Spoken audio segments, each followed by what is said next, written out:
Meanwhile, Minister of Justice Rauf Hakeem expressed these views during a media briefing held today. මට ආරංචි වුණා නීතිඥ සංගමය උත්සාහ කරනවා කියලා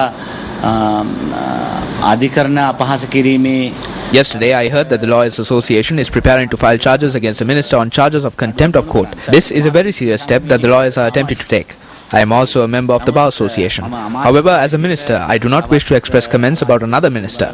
However, as a lawyer, if such an incident occurred, I condemn it. නමුත් ඒ පිළිබඳව නීතිඥවරයෙක් හැටියට මම ඒ වගේ සිද්ධියක් වුණා නම් ඒක මම හෙලා දකිනවා. Well, the Muslim community too expressed their protest at several locations. This protest was held in Mardan today after Friday prayers. An argument broke out when an individual who arrived at the location expressed his displeasure over the protest.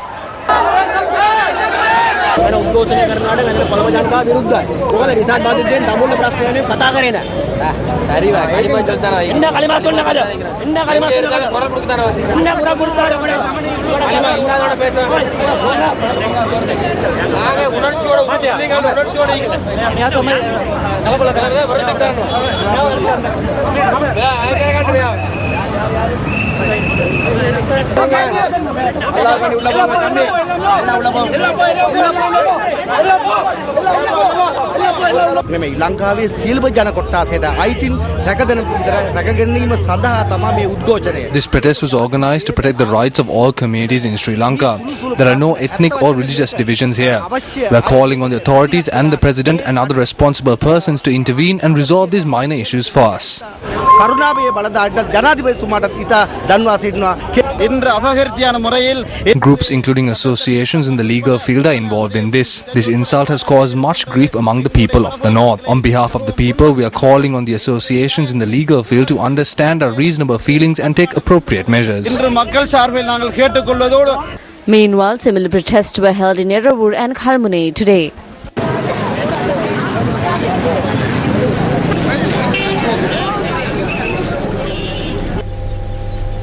Now, United National Party parliamentarian Karu Jayasuriya says that an act of intimidation by a government minister against the magistrate of Mannar to change a verdict and an unsuccessful attempt by the same minister to transfer the magistrate clearly indicates the evil effects of the present administration and that the country is heading towards anarchy.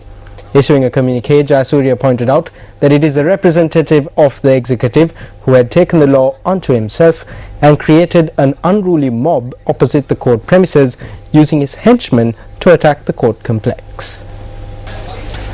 In his communique, UNP parliamentarian Karu Jayasuriya noted that it is a member of the executive who had taken the powers of the executive onto himself and aimed a blow at the independence and esteem of the judiciary.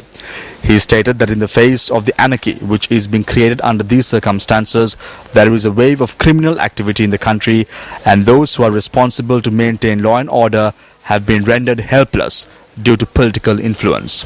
The communique further noted that the series of incidents which occurred at Katwana and the attack aimed at the Mannar Magistrates Court indicate the tragedy of the executive's powers being wielded by politicians from Pradesh Sabha chairman to ministers of the government. In his communique, MP Karu Jayasuriya stated that he is deeply shocked to think of the future of the country, going by the reports on incidents of rape, child abuse and tamashas being held on completion of 100 cases of rape. He pointed out that this situation was aggravated by introducing the 18th Amendment to the Constitution under the cover of the two-thirds majority. Meanwhile, issuing a communique, the JVP says that it has been revealed that Minister of Industries Rishad Bathiuddin is behind the incident of attacking and causing damage to the Mannar Magistrates Court. The JVP Politburo emphasized that they condemn the heinous attempt made by a government minister to exert pressure on the court to obtain a favorable verdict. The JVP points out that this incident shows that instead of bringing about the unity that was destroyed by the war, the government is working to an agenda based on racist lines. A communique issued by the JVP stated that this is not the first instance that a court has been stoned and that such incidents were reported in the 1980s. However, it noted that this is not merely a repetition of such an incident. The JVP went on to say that the government is making a miraculous attempt to change the laws according to its whims and is also trying to take control of the judiciary. The communique stated that when there is an opportunity to appeal to higher courts over any decision that they don't agree with, the minister has called for a state of anarchy by taking the law into his hands. Well, views were expressed at two separate media briefings held today over the decision that UNP Working Committee had taken to extend the tenure of the party leader to 6 years. Ranil Wickremesinghe Ranil Wickremesinghe is aware of the outcome of this election. Ranil Wickremesinghe is aware that he has been rejected by the country. expire වෙච්ච බාණ්ඩයක් කියලා රනිල් වික්‍රමසිංහ හොඳටම දන්නවා මේක. Ranil Wickremesinghe is aware that as he is spearheading this election campaign, the UNP will suffer a big defeat at the 3 provincial councils. Through this pace of reform, an opportunity has been created for Ranil Wickremesinghe and his henchmen in the working committee to continue to serve in their positions by destroying the UNP after this defeat. මේක විකුණගෙන කඩමින් රැඳී සිටීමේ අවශ්‍යතාවය අනුව තමයි මේ ව්‍යවස්ථා සංශෝධනය ඉදිරිපත් කළේ. ඡන්දේ ප්‍රතිඵල ගැන ඉතාමත්ම පැහැදිලි අදහසක් තියෙනවා. Yesterday, our party leader introduced an amendment to the party constitution as there is a hint about the election results. That is by amending the party constitution for him to become a dictator yet again through this unilateral constitution. What is significant about our party leader is that he is certainly aware that he will suffer defeat at the election. We would like to remind him that this amendment will ensure the defeat of the party for another 6 years. සනිටුවන් කරනවා කියන එකත් අපි මෙතෙන්දී මතක් කරන්න කැමතියි. You're watching Primetime News on MTV Sports. Still in local news, the head office of the Bharata Lakshman Premachandra Foundation was declared open opposite the Kolonnawa Urban Council today. A number of politicians were present at the occasion.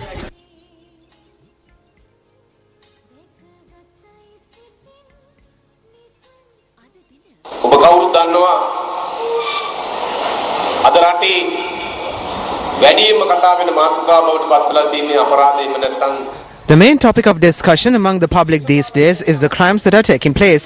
On some occasions, the names of politicians are also connected to these incidents. As a result of this, the people have become disappointed, especially with politicians. Discipline and responsibility are things that need to be developed in the political sphere. There should also be accountability to ensure that all this flows accordingly. If we continue this, we will be paving the way for hundreds more like Bharata to be murdered because black money dealers and various racketeers are reveling in the current political system. මේ ක්‍රමය ඇතුලේ පිණුම් ගහන තත්ත්වයකට නිර්මාණය වෙනවා. මම කැමති නෑ මේ පවුලේ අයට හිමිකමක් තියෙනවායි උරුමයක් තියෙනවායි ಭಾರತ වෙනුවෙන් I do not like to say that members of the family should inherit the leadership. Hirunika does have a right to take over the leadership, not as Bharata's daughter, but as a strong leader herself. She has provided this leadership so far. Even during the funeral, the leadership that she gave during the funeral is still in the hearts of the general public. මමනත් එක්ක එකතු වෙලා තියෙනවා. දැන් මේ බලය අතට අරගෙන මේ ගමන යන්න සිද්ධ වෙලා තියෙන ගෑනු දෙන්නෙක්ට. It has fallen upon two women to take up power and lead this journey. This is not an easy journey. Now the question on everyone's mind is who will come forward, the mother or the daughter? The daughter will come forward but not immediately because the daughter wants to learn a bit more. All of us lost my father because of the actions of an individual who landed from nowhere and engaged in politics as a business. Now, Nimal Lakshapati Arachi is a household name in Sri Lanka, having pioneered a revolution in the local electronic media through his passion for innovation. This radio and television industry veteran bid adieu to the world at a private hospital in Colombo this morning. Born on the 22nd of November 1954, Nimal Lakshapati Arachi obtained his primary education at the Ananda Shastralaya College in Kotte. He obtained his secondary education at Ananda College, Colombo. Nimal Lakshapati Arachi commenced his media career at the Sri Lanka Broadcasting Corporation and went on to serve in a number of leading organizations as a dedicated journalist. He also held many positions within the Sirasa Media Network and also served as a group director of the Capital Maharaja organization. Nimal Lakshapati Arachi, who believed in dedication and determination, also went on to win the Capital Maharaja organization's prestigious Employee of the Year award. According to relatives, Lakshapati Arachi, who arrived from Germany yesterday, was admitted to hospital early this morning. He died soon after being admitted to a private hospital in Colombo. 58-year-old Nimal Lakshapati Arachi was the loving father of 2 children. I only have one thing to say. There will never be another individual who is dedicated to his job and who loved the media field like he did. Every day he thought of doing something different in the media field.